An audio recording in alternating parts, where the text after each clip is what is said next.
Hi there, welcome back to our Let's Review channel, and this time we're going to focus on organisms, small organisms around us.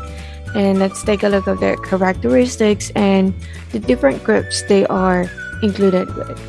So first thing foremost are the arthropods. So arthropods, we're going to describe them according to their feeding habits and so on. Usually they are known as the jointed or the joint-legged animals. As you can see with their legs, they have so many joints, and their groups includes the following, such as insects, arachnids, crustaceans, centipedes, and even millipedes. So based on their characteristics, we're going to focus on their body segmentation, exoskeleton, their jointed appendages, and their feeding habits. So with this, if we're going to show you the body segmentation or how the body is divided, you will see that this particular organism is the body is divided into three. It has the head, the thorax, and the abdomen. Some of these organisms have only two segmentations. They only have the head and the abdomen with the absence of the thorax. And with their exoskeleton, unlike other animals and humans, our skeleton is inside our body. But these organisms, their skeleton is outside their body, protecting the flesh within.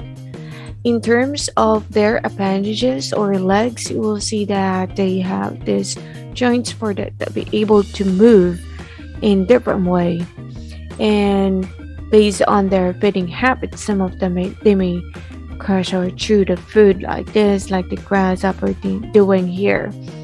And some of them has the proboscis that may sip the nectar coming from the flowers. So with this, they have different things or different characteristics or way on how to feed themselves.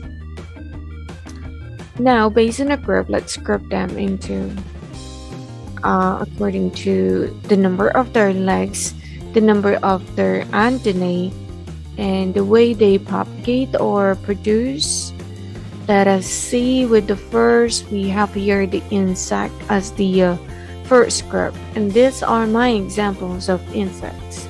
Usually they have three pairs of legs, so three at the left side and three at the right side of their body.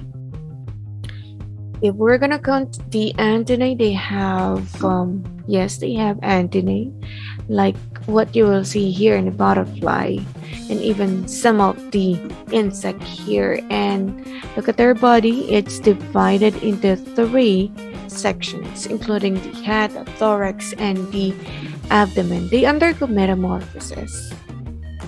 Examples are, I have the dragonfly, the bee, and even the butterfly. Those are the usual examples of insects. And some of things I got here, or organisms I got here, they are examples of insects.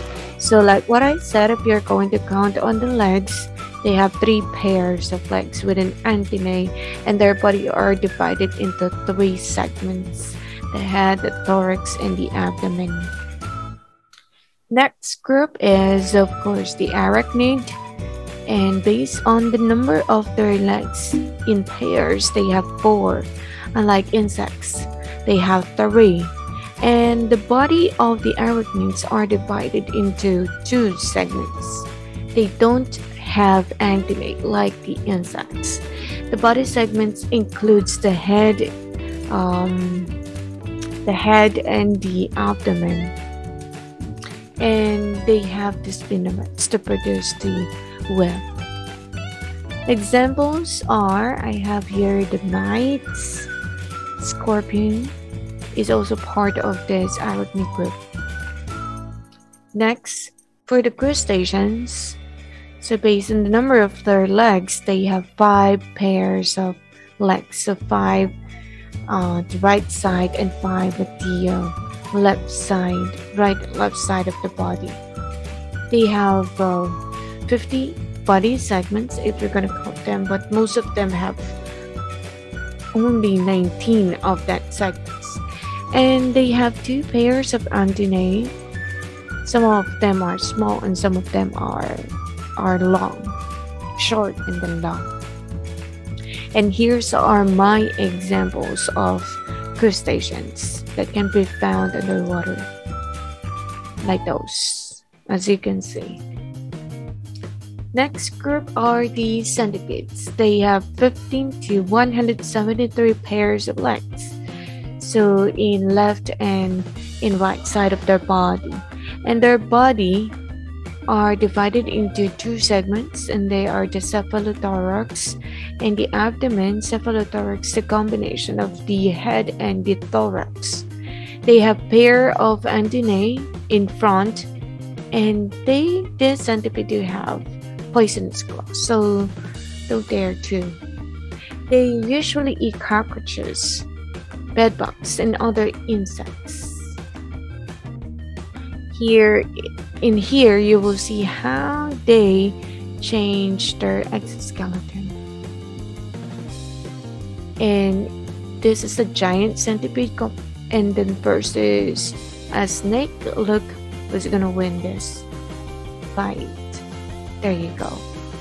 So the last group that I got here are the millipedes. It means 1,000 feet. So there are 20 to more than 100 segments of body of their and on their body like this.